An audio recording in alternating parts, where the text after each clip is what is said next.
بسم اللہ الرحمن الرحیم۔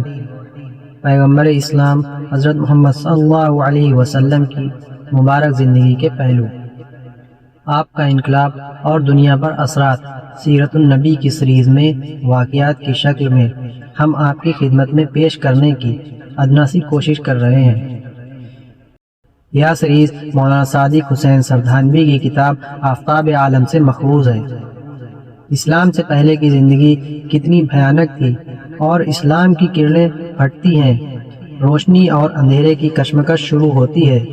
کفار مکہ نے ظلم و ستم کی آندھی جلا دی، ایک ایک مسلمان کا جینا دشوار کر دیا گیا۔ طرح طرح کی سازشیں ہو رہی ہیں، قتل کی دھمکیاں دی جا رہی ہیں، الزامات لگائے جا رہے ہیں۔ تنگ آ کر مسلمانوں کو حبشہ کی اور ہجرت کرنے کی اجازت دی جاتی ہے، لیکن وہاں بھی کفار پیچھا نہیں چھوڑتے۔ پریشانی اور بڑھتی ہے تو مدینہ کی اور سے چلے جانے کی اجازت مسلمانوں کو مل جاتی ہے۔ حضور صلی اللہ علیہ وسلم کے قتل کی سازش ہوتی ہے، آپ اللہ کے حکم سے ہجرت کر جاتے ہیں۔ مدینے میں اسلامی ریاست قائم ہوتی ہے، لڑائیاں ہوتی ہیں، الگ الگ بھی اور قبیلے کے قبیلے مسلمان ہو جاتے ہیں۔ اس طرح 23 سال بیتتے بیتتے پورے عرب میں اسلام پھیل جاتا ہے۔ یہ تمام باتیں سیرت النبی کی سیریز میں ہم آپ کی خدمت میں پیش کرنے کی کوشش کر رہے ہیں۔ پوری سیریز حضور صلی اللہ علیہ وسلم کے اخلاق و کردار کی مثال بھی پیش کرتا چلتا ہے۔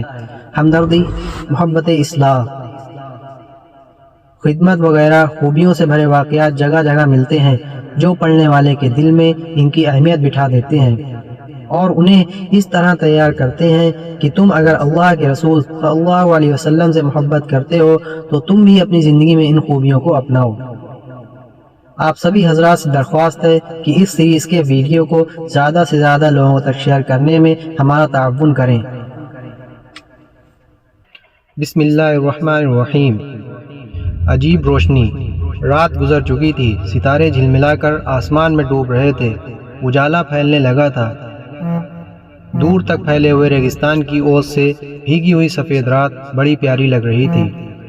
لگتا تھا رات کا سمندر لہریں لے رہا ہے۔ ریگستان ہونے کی وجہ سے عرب میں زیادہ گرمی بھی پڑتی ہے۔ زہریلی ہوا وہاں چلتی ہے جو انسانوں کو دیکھتے دیکھتے زہر میں گھول کر مار ڈالتی ہے۔ سارے دیش میں ریت کے اتنے بڑے بڑے ٹیلے ہیں کہ میلوں ہریالی نہیں دکھائی دیتی ہے، ایک بھی ندی نہیں ہے۔ ریت کے ٹیلوں کے بھول بھلیاں مسافروں کو اپنے دامن میں ایسے چھپا لیتی ہے کہ پھر ان کا پتہ ہی نہیں چلتا۔ اگر عرصے کے بعد پتہ بھی چلتا ہے تو ان کی ہڈیوں کا جو ریت کے نیچے دبی ہوئی اس وقت سامنے آتی ہیں جب تیز ہوا ریت کو ایک جگہ سے اٹھا کر دوسری جگہ پھینک دیتی ہے۔ یہی وجہ ہے کہ دنیا کی سیر کرنے والوں کو عرب کے اندرونی حصے میں جانے کی اجازت نہیں ہوتی، لیکن یہی ریگستان جو دن میں دوزخ کا نمونہ ہوتا ہے رات کو اچھا معلوم ہونے لگتا ہے اور صبح کے وقت اس کی رونق اور بڑھ جاتی ہے۔ سیریز سیرت النبی صلی اللہ علیہ وسلم کی شروعات۔ ہماری سیریز سیرت النبی صلی اللہ علیہ وسلم کی شروعات 611 عیسوی سے ہوتی ہے۔ اس وقت پورا حجاز اور سارے عرب میں بتوں اور ستاروں کی پوجا کی جاتی تھی۔ تمام عرب کا ہر قبیلہ، قبیلے کا ہر آدمی بتوں اور ستاروں کا پجاری تھا، لیکن یہ عجیب بات ہے کہ وہ بتوں اور ستاروں کو پوجتے ہوئے بھی حشر اور نشر اور بدلے کے دن کے قائل تھے۔ مردوں کو دفن کرتے تھے، قبروں میں اونٹوں کو اس لیے ذبح کرتے تھے کہ ان کا عقیدہ تھا کہ وہ حشر کے دن اس اونٹ پر سوار ہو کر چلے جائیں گے۔ وہ توحید کے قائل تھے، خدا کو کائنات کا پیدا کرنے والا مانتے تھے، بتوں کو اللہ کے دربار میں شفاعت کرنے والا سمجھ کر ان کی پوجا کرتے تھے۔ صبح ہو چکی تھی، ٹھنڈی ہوا چل رہی تھی۔ اس وقت مکہ کے ایک کونے سے بہت ہی ہلکی سریلی آواز پیدا ہوئی جو دھیرے دھیرے بڑھنے لگی اور بڑھتے بڑھتے اتنی بڑی کہ مکہ شہر کی گلی گلی، کوچے کوچے، گھر گھر میں اس کی آواز سنی گئی۔ عربوں کی عید، آج عربوں کی عید تھی۔ وہ بہت سویرے جاگ چکے تھے اور آواز کو سن سن کر مرد اور بچے بیت الحرام کے طرف دوڑنے لگے۔ مکے کے گلی کوچوں میں ہلچل شروع ہو گئی اور لوگوں کے گروہ تیزی سے لپکتے نظر آنے لگے۔ سریلی آواز ابھی تک بلند ہو رہی تھی، بڑی لبھاونی آواز تھی، ایسا لگ رہا تھا جیسے کوئی سریلا باجا بج رہا ہے۔ لوگ شہر کے چاروں اور سے تیزی کے ساتھ بیت الحرام کی اور دوڑ رہے تھے۔ وہ چمچماتے کپڑے پہنے ہوئے تھے اور پیلے پٹکے باندھے ہوئے تھے، وہ عربی لباس میں تھے۔ بیت الحرام یعنی خانہ کعبہ کے بیچ شہر میں قائم تھا۔ یہی وہ حرم شریف ہے جس کی بنیاد حضرت ابراہیم علیہ السلام نے رکھی تھی۔ مدتوں تک یہ ایک خدا کے ماننے والوں کی پناہ گاہ تھی، اب بت پرستوں کے قبضے میں تھا۔ عرب بڑی تیزی سے دوڑ دوڑ کر آ رہے تھے، خانہ کعبہ کے چاروں طرف کھڑے ہوتے جا رہے تھے۔ خانہ کعبہ کی عمارت پتھر اور چونے سے بنائی گئی تھی، بڑی مضبوط اور شاندار عمارت، چاروں طرف اونچے اونچے شاندار دروازے تھے۔ زمزم کے قریب نائلہ اور آصف کا بت۔ خانہ کعبہ کے نیچے ایک کنواں تھا، کنویں کی من کی پتھر کی اور دھن کچھ چھوٹا تھا۔ یہی کنواں دنیا میں زمزم کے نام سے مشہور ہے۔ کنویں کی من کے قریب ادھر ادھر بڑے بڑے دو بت تھے، ان میں سے ایک بت کسی خوبصورت عورت کی مورتی تھی، ایسا لگتا تھا جیسے کوئی پری کھڑی مسکرا رہی ہو، اس بت کا نام نائلہ تھا۔ دوسرا بت ایک بھاری بھرکم انسان کی شکل تھا، ایسا لگتا تھا جیسے کوئی پہلوان اپنے مقابلے کے آدمی کو چت کر کے خوش ہو رہا ہو، اس بت کا نام اصاف تھا۔ تمام عرب ان دو بتوں کا احترام کرتے رہے، ان کے سامنے آتے ہی سجدے میں گر جاتے رہے۔ باجا ابھی تک سریلی آواز سے بج رہا تھا، ایسا لگتا تھا جیسے حرم شریف کے اندر بج رہا ہو۔ خانہ کعبہ کے تمام دروازے اب تک بند تھے، وجہ یہ تھی کہ عرب میں عام طور سے اور مکے میں خاص طور سے قریش کا قبیلہ ہی سردار مانا جاتا تھا۔ قبیلہ قریش کے سردار جناب عبد المطلب تھے، ان کا انتقال ہو چکا تھا۔ عبد المطلب کے 10 بیٹوں میں سے صرف حمزہ، ابو طالب، ابو لہب اور عباس زندہ تھے، باقی مر چکے تھے۔ قبیلہ قریش نے ابو طالب کو اپنا سردار مان لیا تھا۔ ان کا اتنا رعب تھا کہ کسی کو ان کے سامنے بولنے کی ہمت نہ ہوتی تھی۔ بیت الحرم کی کنجی انہی کے پاس رہتی تھی، جب تک وہ دروازہ نہ کھولتے کوئی آدمی بیت الحرم میں داخل نہ ہو سکتا تھا۔ جب عرب کے تمام قبیلے آ چکے تو ابو طالب اپنے بھائیوں کے ساتھ آئے۔ ابو طالب نے آتے ہی دروازہ کھولا، پہلے خود اندر گئے، پھر بھائی اور قبیلے کے دوسرے لوگ اندر گئے، پھر حرم پاک کے تمام دروازے کھول دیے گئے اور عرب کے تمام قبیلے جھنڈ کے جھنڈ اندر داخل ہو گئے۔ بیت الحرام کی عمارت اندر سے ہی بہت شاندار تھی، اس کے ٹھیک بیچ میں بیت اللہ تھا اور بیت اللہ کے چاروں اور کالے پردے لٹک رہے تھے۔ اوپر چھت پر ایک بہت بڑا بت رکھا ہوا تھا، بڑی ڈراؤنی شکل کا تھا، کالے پتھر کا بنا ہوا، اس کا نام ہبل تھا، جس کی پوجا ہر ایک کے لیے ضروری تھی۔ بیت الحرام میں اتنی بھیڑ ہو گئی کہ تل دھرنے کی جگہ نہ رہی، ہر قبیلہ اپنے اپنے چہیتے بتوں کی اور دوڑا۔ وہاں بت بھی سینکڑوں تھے، الگ الگ جگہوں پر وہ رکھے ہوئے تھے، عجیب عجیب شکلوں کے تھے، کالے، لال، سفید۔ باجا ابھی تک بج رہا تھا۔ بتوں کا رسوا ہو کر گر پڑنا۔ اب گھنٹے، شنکھ اور جھان بھی بجنے لگے تھے۔ ہر بت پتھر کے چبوترے پر گڑا تھا، ہر بت کے سامنے اس کا پجاری بیٹھا تھا۔ تمام بتوں کے سامنے بہت سے لوگ سجدے میں پڑے ہوئے تھے۔ ابو طالب، ابو لہب، حمزہ اور عباس خانہ کعبہ کی چھت پر چڑھ کر ہبل کے سامنے جا پڑے تھے۔ بت پرستی کا ایسا منظر شاید ہی کسی کی نظر سے گزرا ہو۔ ابھی یہ لوگ سجدے ہی میں پڑے ہوئے تھے کہ تیز ہوا کے جھونکے چلنے لگے، ہوائیں ریت کے ذروں کو اٹھا اٹھا کر اڑانے لگیں۔ اب سورج نکل کر کچھ اونچائی پر جا چکا تھا، دھوپ ہر چاروں طرف پھیل گئی تھی، پر آج دھوپ میں وہ تیزی، وہ چمک اور وہ گرمی نہیں جو ہر دن ہوتی تھی، بلکہ روز سے بھی زیادہ دھوپ پھیکی پھیکی سی لگ رہی تھی۔ لوگوں نے سجدے سے سر اٹھایا اور خاموش ہاتھ باندھے کھڑے ہو گئے۔ ابھی سے لوگ کھڑے ہی ہوئے تھے کہ ہوا میں اور تیزی آ گئی۔ سبھی نے گھبرا کر آسمان کی طرف دیکھا۔ آسمان لال انگارہ ہو رہا تھا، جیسے اس میں آگ لگ گئی ہو اور باغ کے شعلوں نے اسے لال بنا دیا ہو۔ لوگ حیرت اور غور سے آسمان کو دیکھنے لگے۔ دیکھتے ہی آسمان کا رنگ لال سیاہی میں بدلنے لگا، بالکل اس طرح جس طرح آگ کے بعد دھوئیں کے گول ماحول کو اندھیرا بنا دیتے ہیں۔ اس منظر کو دیکھ کر عربوں کے حواس جاتے رہے، وہ سب ایک بار پھر اپنے بتوں کے سامنے سجدے میں گر گئے۔ سبھی گھبرائے ہوئے تھے، ڈرے ہوئے اور سہمے ہوئے تھے۔ پجاریوں نے تھوڑی بلند آواز سے کہا، رو، گڑ گڑاؤ، بتوں کے پجاریوں خوب رو، بتوں سے اس بلا کو دور کرنے کے لیے دعا مانگو۔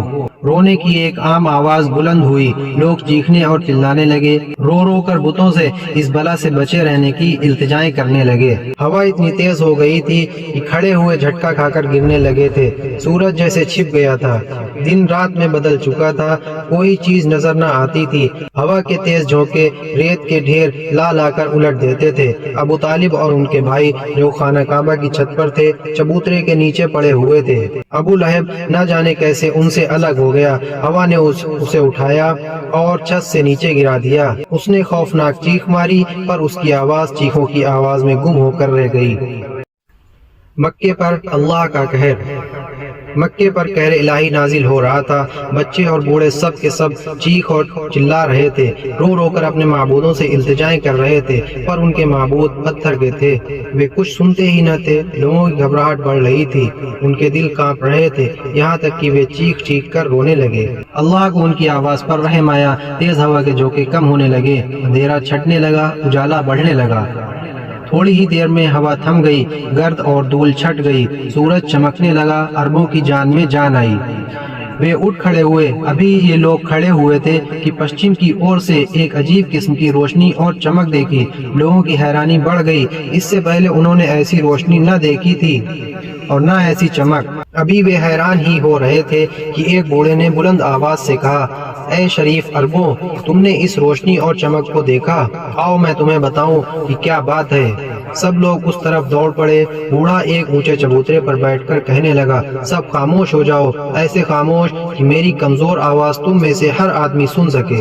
خاموشی کے ساتھ کھڑے سب اس بوڑھے کو تاکنے لگے۔ اس بیچ ابو طالب اور ان کے بھائی بھی خانہ کعبہ کی چھت سے اتر کر بوڑھے کے قریب آ کھڑے ہوئے۔ اس وقت بیت الحرم میں مرگھٹ جیسی خاموشی چھائی ہوئی تھی، ہر آدمی چپ چاپ کھڑا بوڑھے کو دیکھ رہا تھا۔ ابو لہب جو خانہ کعبہ کی چھت سے نیچے لڑک گیا تھا، اس کے پاؤں پر چوٹ آ گئی تھی۔ وہ بھی لنگڑاتا ہوا چل کر ابو طالب کے پاس آ کھڑا ہوا اور بوڑھے کو غور بھری نظروں سے دیکھنے لگا۔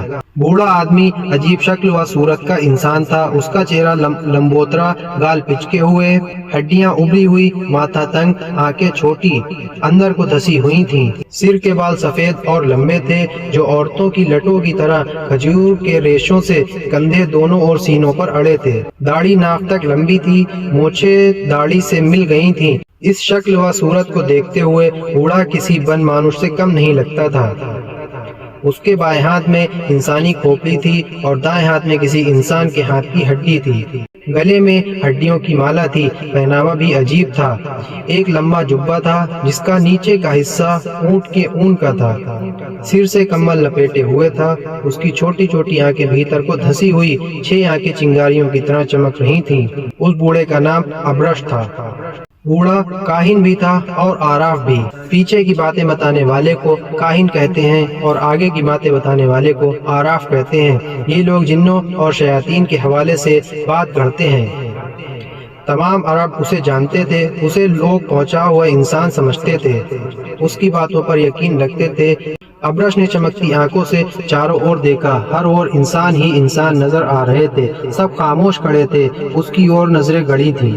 ابرش نے تیز آواز میں کہا، اے لات و حبل کے پوجنے والوں، شاید تم کو یاد ہوگا کہ آج سے پورے 40 سال پہلے اسی طرح کی روشنی، اسی طرح کی چمک ایک بار پہلے بھی دیکھی جا چکی ہے۔ دنیا کروٹ لینے والی ہے۔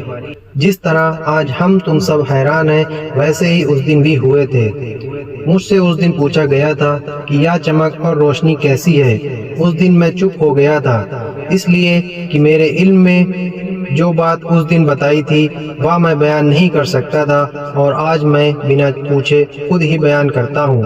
لوگ بڑے دھیان سے اس کی باتیں سننے اور وچار کرنے لگے۔ ابرش نے کہا، دیکھو میرے ہاتھ میں یہ انسان کی کھوپڑی ہے اور یہ ہاتھ کی ہڈی ہے۔ میں نے انہیں اس میدان میں پایا تھا جہاں بنو بکر اور بنو تغلب جیسے زبردست قبیلوں کی لڑائی پورے 40 سال تک جاری رہی۔ ممکن ہے کہ دنیا اس لڑائی کو جہالت کا کرشمہ بتائے، لیکن عرب جانتے ہیں اور اچھی طرح جانتے ہیں کہ یہ جہالت کی لڑائی نہ تھی، بلکہ خودداری اور عزت اور ناموس کی حفاظت کے لیے لڑی گئی لڑائی تھی۔ یہ صحیح ہے کہ ہمارے قبیلوں میں ایکا نہیں ہے، وہ بکھرے ہوئے ہیں، ہر گاؤں قصبے اور شہر کا حاکم الگ ہے، مگر ہمارا ایک بھی مناسب نہیں ہے۔ جب ہم ایک ہو جائیں گے تو ہمیں ایک دوسرے سے دبنا پڑے گا، اس سے ہماری خودداری کو دھکا لگے گا اور یہ بات ہماری روایتوں کے خلاف ہے۔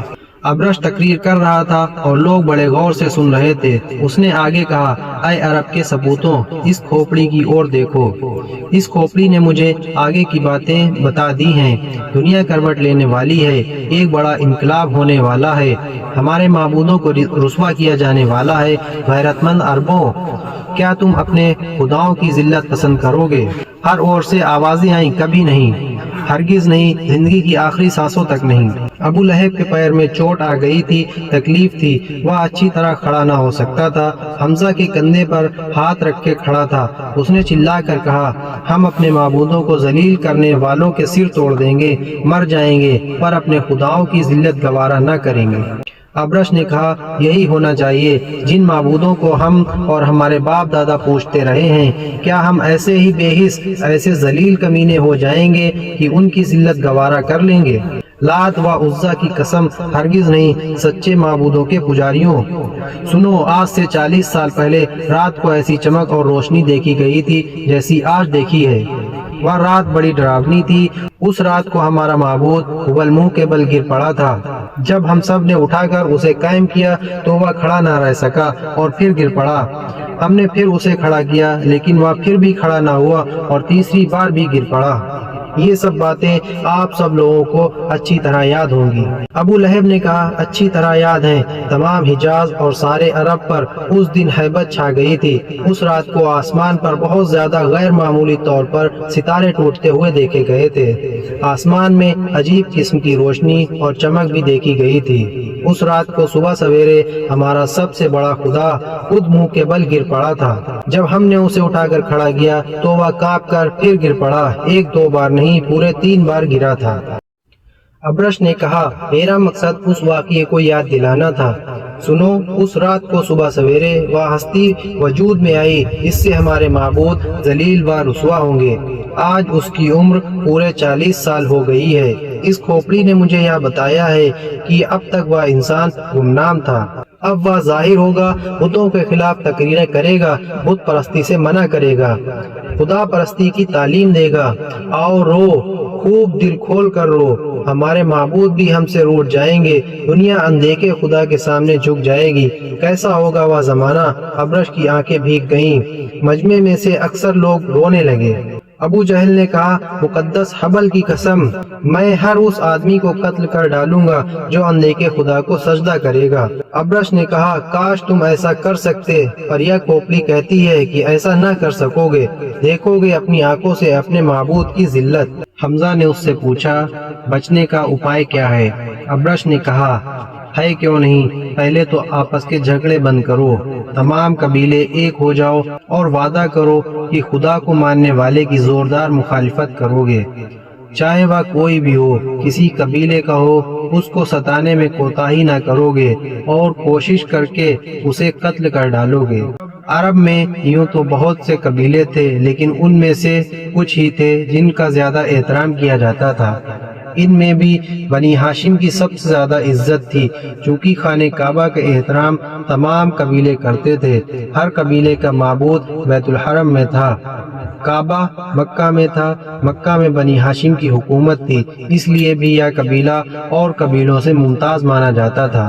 ابرش کو یہ خیال ہوا تھا کہ ان کے معبودوں کو ذلیل کرنے والا اگر بنی ہاشم میں سے ہوا تو بنی ہاشم کے دبدبے اور روب کی وجہ سے کوئی اس طرف دیکھ نہ سکے گا، اس لیے اس نے یہ چال چلی کہ بیت الحرم میں سب سے اقرار لینا چاہا۔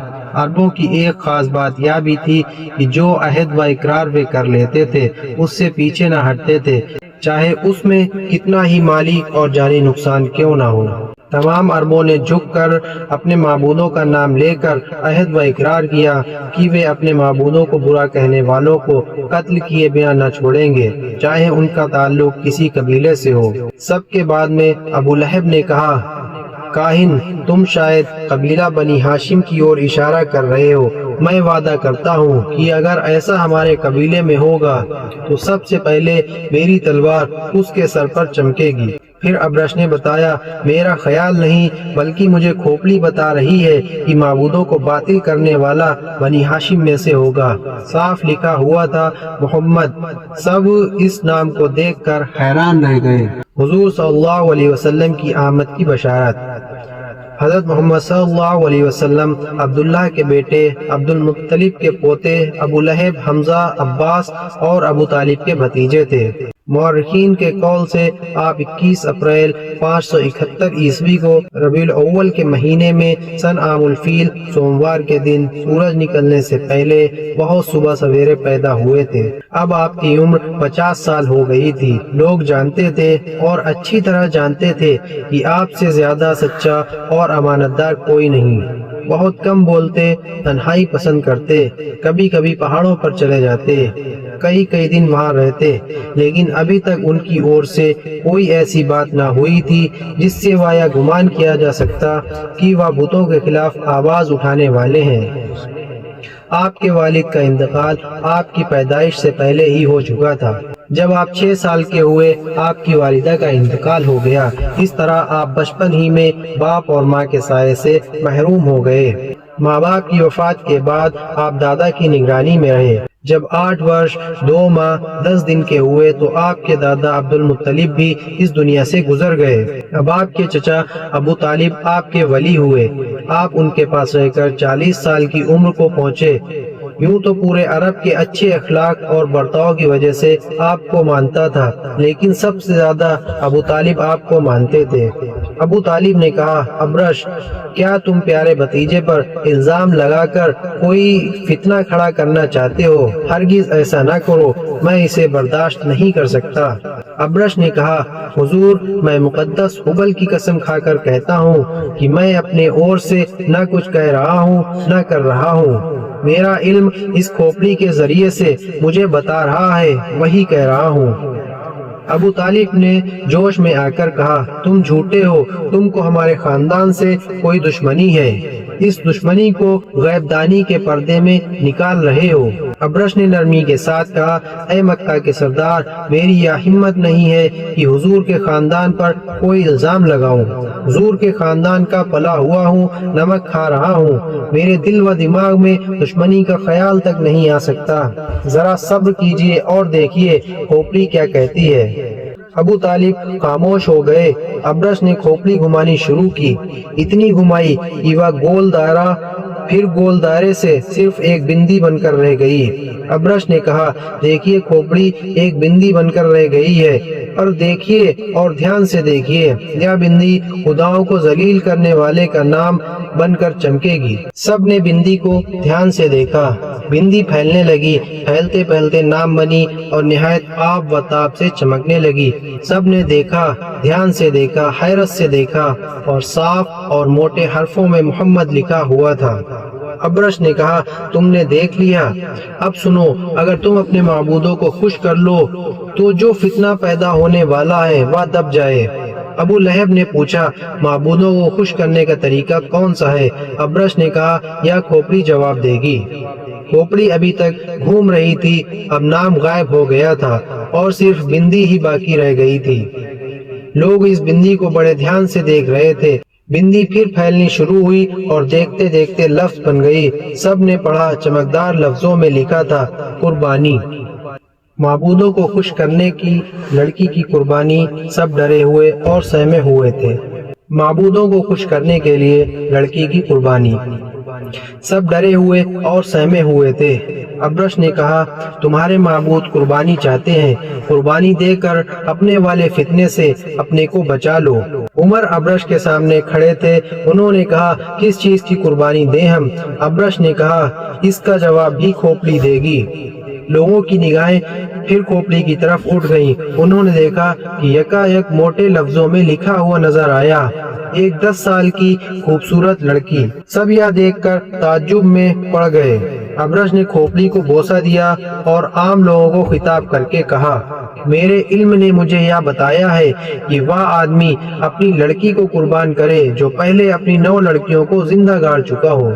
ابرش کی بات سن کر ایک ادھیڑ عمر کا آدمی بولا، آج میں پورے فخر سے کہتا ہوں کہ میں اپنی 9 لڑکیوں کو زندہ گاڑ چکا ہوں۔ خوش قسمتی سے میری 10ویں لڑکی موجود ہے۔ اس کی عمر پرسوں 10 سال کی ہو جائے گی، تب اسے دفن کر دوں گا۔ کیا وہ لڑکی قربانی کے لیے مناسب ہے؟ ابرش نے اس بدو کو دیکھ کر کہا، قیس تم واقعی خوش قسمت ہو کہ اپنی 10 سال کی بیٹی کو زندہ دفن کر کے اپنے معبودوں کو خوش کر لوگے، اور تمہارے اس کارنامے پر دنیا رشک کرے گی۔ قیس بن عاصم کا بنی تمیم قبیلے سے تعلق تھا۔ وہ بڑا سنگ دل تھا۔ اپنی 9 لڑکیوں کو زندہ گاڑ دینے کے باوجود وہ 10ویں لڑکی کو زندہ گاڑ دینے پر تیار ہو گیا تھا۔ اس نے سینہ پھلا کر کہا، پرسوں میں اپنی لڑکی کو گاڑ دوں گا۔ بستی کے باہر لوگ جمع ہو جائیں، اس قربانی کے بعد کوئی ڈر باقی نہ رہے گا۔ یہ سن کر لوگوں کو تسلی ہوئی۔ عربوں میں لڑکیوں کو زندہ گاڑ دینے کی رسم عام تھی۔ سنگ دل اور بے درد باپ اپنی معصوم بچیوں کو زندہ گاڑ دیتے تھے اور اس پر بڑا گھمنڈ کرتے تھے۔ اکثر لڑکیاں تو پیدا ہوتے ہی قتل کر ڈالی جاتی تھیں یا زندہ دفن کر دی جاتی تھیں، پر کبھی کبھی ایسا بھی ہوتا کہ جب لڑکیاں بڑی ہو جاتی، میٹھی باتیں کرنے لگتی، تو بے درد باپ پہلے گڈھا کھود آتا، پھر لڑکی کو اچھے کپڑے زیور پہنا کر بستی سے باہر لے جاتا، اس کو گڑھے کے کنارے پر کھڑا کر کے دھکا دے دیتا۔ لڑکی چیختی چلاتی، خوش آمدید کرتی، پر ظالم باپ اس کی آواز پر ذرا سا بھی دھیان نہ دیتا، بلکہ اوپر سے ڈھیلے مار مار کر مٹی ڈال دیتا اور اس طرح اپنے کلیجے کو زندہ گاڑ دیتا اور واپس لوٹ آتا اور اس سنگ دل رسم پر بڑا گھمنڈ کرتا۔ سنگ دل باپ، جس زمانے کا ذکر ہم کر رہے ہیں، اس زمانے میں عرب کے کونے میں بت پرستی کا چلن تھا۔ ہر گاؤں اور قصبے میں بت خانے تھے۔ بتوں کی پوجا زور شور سے ہوتی تھی۔ بہتوں نے اونٹ کی کھالوں کے بت خانے بنا رکھے تھے۔ جہاں جاتے ان بت خانوں کو ساتھ لے جاتے اور بتوں کی پوجا کرتے۔ قیس بن عاصم بڑا خوش تھا۔ خوشی کی وجہ یہ تھی کہ بیت الحرم کی بھاری بھیڑ میں ایک آدمی بھی ایسا نہ نکلا جس نے اپنی 9 لڑکیوں کو زندہ دفن کیا ہو۔ اب ہر آدمی اسے عزت کی نگاہوں سے دیکھنے پر مجبور ہے۔ خوشی سے پھولا ہوا وہ مکان پر پہنچا۔ مکان پر پہنچتے ہی اس کی 10 سالہ لڑکی اس سے ملنے لگی۔ اس نے اپنے چھوٹے چھوٹے نازک ہاتھ پھیلاتے ہوئے کہا، اچھے ابا تم آ گئے، میں تمہارا انتظار کر رہی تھی۔ باپ کی محبت غالب آ گئی۔ اس نے لڑکی کو گود میں اٹھا لیا، اسے پیار کیا۔ قیس نے مارے محبت کے اسے اٹھا کر سینے سے لگا لیا، پر ترنت ہی چوکا سنبھالا اور جلدی سے لڑکی کو گود سے اتار دیا۔ ایسے پھینک دیا جیسے انسان کسی چیز کے دھوکے میں سانپ کو اٹھا لے اور پہچان کر ترنت پھینک دے۔ لڑکی گرتے گرتے سنبھلی۔ اس نے اپنے باپ کو دیکھا اور پیار بھرے لہجے سے پوچھا، کیا آپ مجھ سے خفا ہو گئے؟ خفا نہ ہو، آپ اور امی کے علاوہ میرا اس دنیا میں ہے کون؟ قیس کی آنکھوں سے رحم اور محبت کے بجائے جنگلی چمک پیدا ہو گئی تھی۔ اس نے کڑک کر کہا، جمیلہ کیا تم بھولی بھاری باتوں سے میرے دل کو موم بنانا چاہتی ہو؟ نہیں، میں موم نہیں بن سکتا۔ چلی جا، جا میرے سامنے سے دور ہو جا۔ معصوم لڑکی باپ کے کڑے تیور دیکھ کر ڈر گئی اور باپ سے لپٹ گئی۔ قیس نے اس کا ہاتھ پکڑ کر جھٹک دیا اور اسے تیز اور غصے بھری ہوئی نظروں سے گھورنے لگا۔ جمیلہ نے آج تک اس کی ایسی نظریں نہ دیکھی تھی۔ وہاں کانپ کر الگ کھڑی ہو گئی۔ قیس کی بیوی سلمہ قریب ہی کھڑی تھی۔ جمیلہ سے اپنی نظر پھیرتے ہوئے اپنی بیوی سے بولا، آج جو ہوا کا طوفان آیا، طوفان کے بعد جو روشنی اور چمک ہوئی، تم نے دیکھی؟ ہاں دیکھی، بڑا سخت طوفان تھا۔ میں تو سمجھتی تھی کہ مکانوں کی چھتیں اڑ جائیں گی، دیواریں گر پڑیں گی، لیکن ہمارے معبودوں نے ہم پر مہربانی کی۔ طوفان نکل گیا مگر روشنی اور چمک میں نے اپنے ہوش میں نہ ایسی روشنی دیکھی اور نہ ایسی چمک بے شک نہ دیکھی ہوگی۔ کچھ خبر ہے کہ ہم پر کیا بلا آنے والی ہے؟ سلمہ نے گھبرا کر قیس کو دیکھتے ہوئے کہا، نہیں، دنیا میں انقلاب آنے والا ہے کیا؟ قیس نے غور سے سلمہ کو دیکھ کر کہا، تم نے تو ٹھیک سمجھا سلمہ، کوئی آدمی ہمارے معبودوں کے خلاف اٹھنے والا ہے۔ سلمہ نے حیرت سے کہا، ہمارے معبودوں کے خلاف؟ کیا اس کا کوئی اور معبود ہے؟ ضرور ہوگا، عجیب بات ہے یہ تو۔ نہایت عجیب، ابرش نے بتلایا ہے کہ حضرت محمد صلی اللہ علیہ وسلم نامی کوئی آدمی ہمارے معبودوں کے خلاف آواز اٹھانے والا ہے۔ میں حضرت محمد صلی اللہ علیہ وسلم کو جانتی ہوں، اور میں ہی کیا کون نہیں جانتا، وہ مکے کے سردار کے بھتیجے ہیں، بڑے نیک، بڑے رحم دل، بڑے سچے، بڑے امین۔ آخر انہیں کیا پڑی ہے کہ ہمارے معبودوں کی برائی کریں؟ لیکن ایسا ہوگا کیا تم نہیں جانتی کہ آج تک انہوں نے کسی بت کے آگے سجدہ نہیں کیا؟ صحیح ہے، میں نے بھی ایسا ہی سنا ہے، لیکن اس سے یہ کیسے ثابت ہوا کہ وہ بتوں کے خلاف آواز اٹھانے والے ہیں؟ ابرش کہتا ہے، اور وہ جھوٹ نہیں بول سکتا، مگر وہ آبادی میں رہتے نہیں۔ سنتی ہوں کہ ہرا کی گفا میں تنہا پڑے رہتے ہیں۔ ہاں، وہ 4-5 دن تک نظر نہیں آتے، اسی گفا میں ٹھہرے رہتے ہیں، صرف جوں کا ستو رکھتے ہیں۔ خیر یہ تو ہے ہی، پر سلمہ آج مجھے بڑی خوشی ہے، بیت الحرم کے ہزاروں مجمع میں میرا سر اونچا رہا۔ کیا بات ہوئی میرے سرتاج؟ ابرش نے آنے والے فتنے کو دور کرنے کے لیے ایک تدبیر بتائی ہے۔ اس نے کہا کہ جو آدمی اپنی 9 لڑکیوں کو زندہ دفن کر چکا ہو اور اس کی 10ویں لڑکی ہو، اگر وہ اس لڑکی کو زندہ دفن کر دے تو آنے والے فتنے سے نجات مل سکتی ہے۔ اس وقت اس تمام مجمع میں ایک آدمی بھی ایسا نہ ملا جس نے 9 لڑکیوں کو دفن کیا ہو۔ سب سر جھکائے خاموش اور شرمندہ تھے۔ تب میں نے کہا کہ میں ایسا ہوں۔ پورے مجمع نے حیرت اور عزت کی نظروں سے مجھے دیکھا۔ کیا فخر کی بات نہیں ہے سلمہ؟ سلمہ کا چہرہ پھیکا پڑ گیا۔ وہ جمیلہ سے بڑی محبت کرتی تھی۔ قیس کی باتوں سے وہ سمجھ گئی تھی کہ جس جمیلہ کو اس نے سینے سے لگایا، ہزاروں مصیبتیں اٹھا کر بڑے لاڑ پیار سے پالا، اب اس کی قربانی کا وقت آ گیا ہے۔ اس خیال سے اس کا دل ہل گیا، کلیجہ منہ کو آنے لگا، آنکھوں میں آنسو آ گئے۔ سلمہ اب تک تو صبر کیے رہی، لیکن اب صبر کا دامن چھوٹ چکا تھا۔ شوہر کے سامنے دونوں ہاتھ جوڑے کھڑی ہو گئی، بولی میرے سرتاج، اس امتحان سے مجھے باز رکھو۔ مجھ بد نصیب کے دل میں جمیلہ کی شکل نے، بھولی بھالی باتوں نے جگہ کر لی ہے۔ ایسا لگتا ہے میری زندگی اس کی زندگی کے ساتھ جڑ گئی ہے، اس لیے میرے پیارے شوہر جمیلہ کو میرے لیے باقی رکھو۔ قیس کی آنکھوں سے چنگاریاں نکلنے لگیں۔ اس نے غضبناک لہجے میں کہا، کم عقل عورت، لڑکی کی محبت میں ڈوبی رہنے والی مورخ، کیا جمیلہ کو زندہ رکھ اس کی شادی کروں، کسی کو اپنا داماد بناؤں؟ قسم ہے لات و عزا کی، ایسا کبھی نہ ہوگا۔ سلمہ نے روتے ہوئے کہا، آپ جمیلہ کی شادی ہی نہ کریں، وہ تمام عمر کنواری بتا لے گی۔ قیس غصے سے کانپنے لگا، بولا ذلیل ہستی، یا تو اور ذلت کی بات ہے، دنیا کہے گی قیس کی بیٹی کو کسی نے قبولا نہیں، میں اس ذلت کو کبھی بھی سہن نہیں کر سکتا۔ سلمہ نے آنسو بہاتے ہوئے کہا، مقدس معبودوں کے لیے بھولی بھالی جمیلہ پر رحم کرو، اسے بچا لو۔ قیس نے کڑک کر کہا، نہیں، ہرگز نہیں، یا نادانی چھوڑو، اٹھو، دیکھو جمیلہ سامنے کھڑی سب کچھ دیکھ رہی ہے، پرسوں وہ زندہ دفن کر دی جائے گی، آج ہی اسے سجانا شروع کر دو۔ یا کہتے ہی قیس وہاں سے چلا گیا۔ سلمہ اٹھ کھڑی ہوئی، وہ غم سے بوجھل ہو رہی تھی۔ جب قیس چلا گیا تو جمیلہ سلمہ کے پاس آئی، اس نے آتے ہی کہا، امی تم خاموش کیوں ہو؟ ابا کے سامنے ہاتھ کیوں جوڑ رہی تھی؟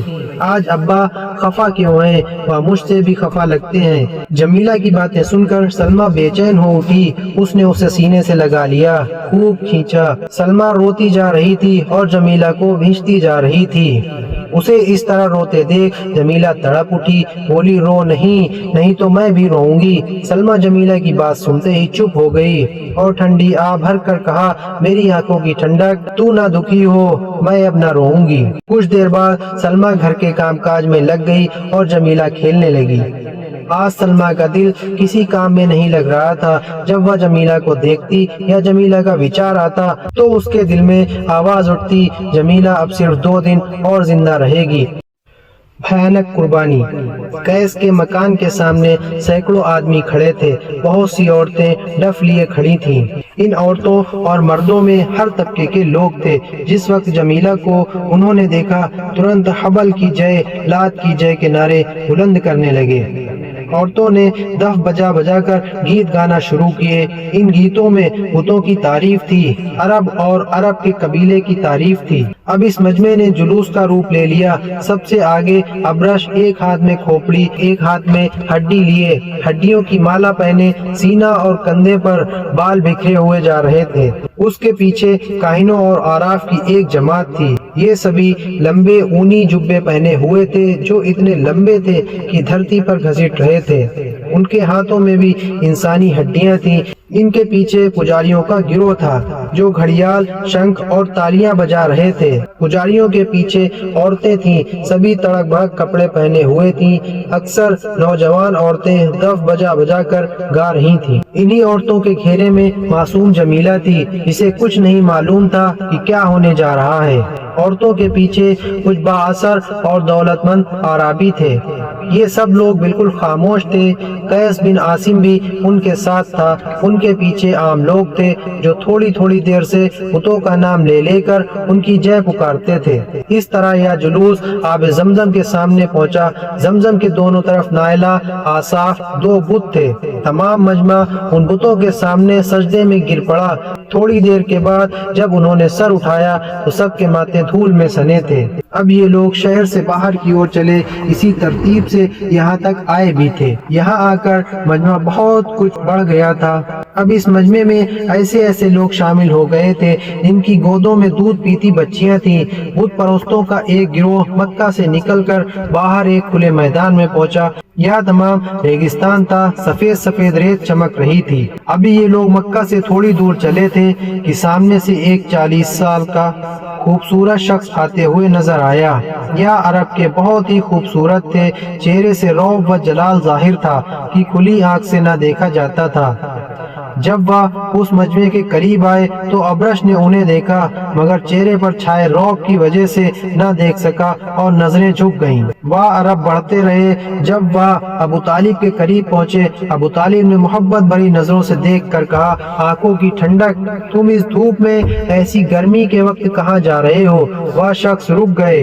انہوں نے جواب دیا، اے چچا، میں ہیرا کی گفا سے آ رہا ہوں۔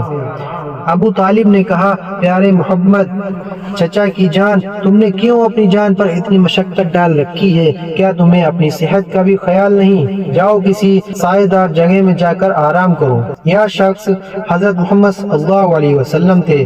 وہ اپنے چچا ابو طالب کو سلام کر کے چلے گئے۔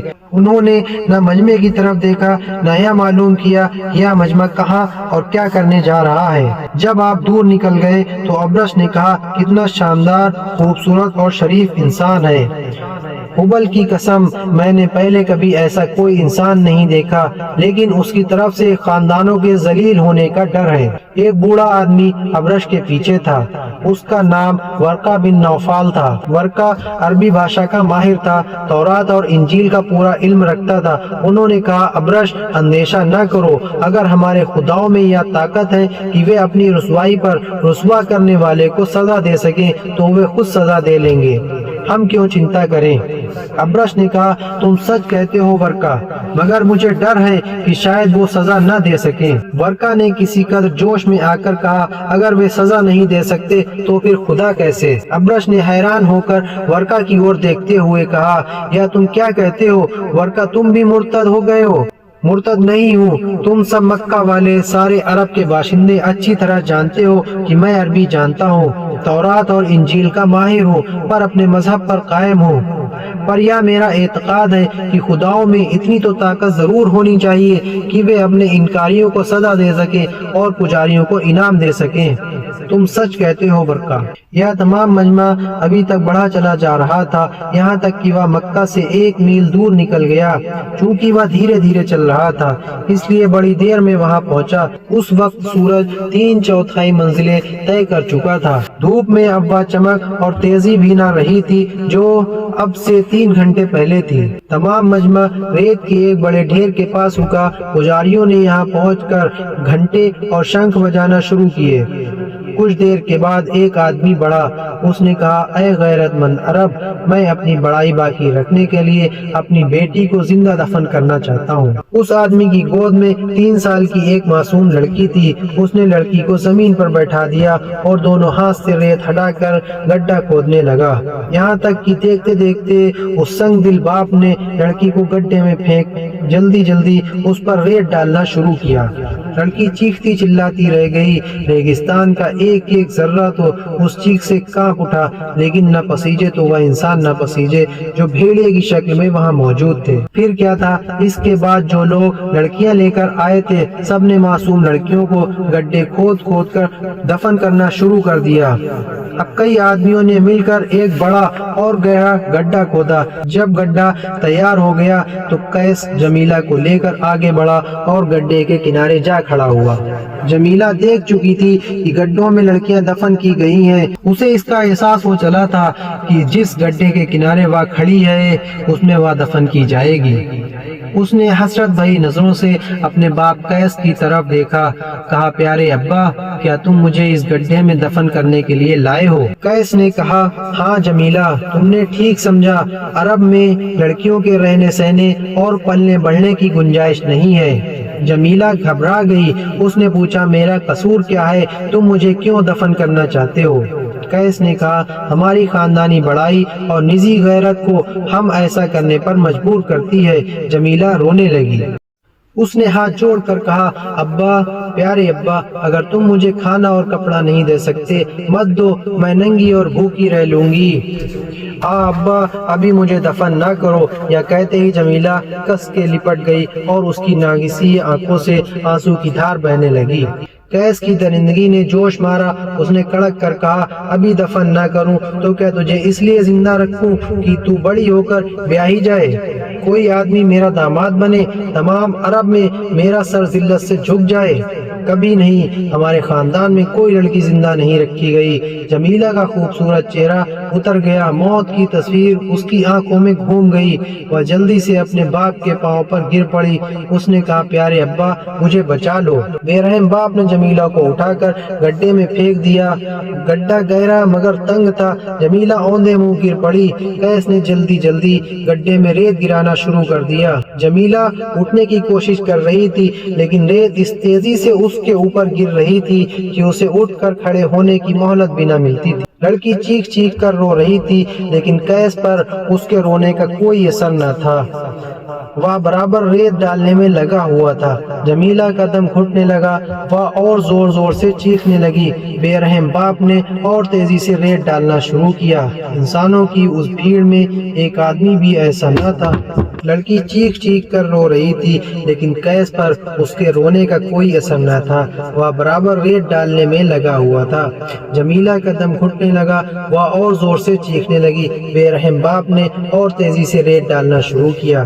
انسانوں کی اس بھیڑ میں ایک آدمی بھی ایسا نہ تھا جس نے ذرا بھی رحم دکھایا ہو اور اس معصوم بچی کو بچانے کی کوشش کی ہو۔ دھیرے دھیرے لڑکی کی آواز بند ہونے لگی، ریت برابر ڈالی جاتی رہی، یہاں تک کہ بچی کی آواز پوری طرح بند ہو گئی۔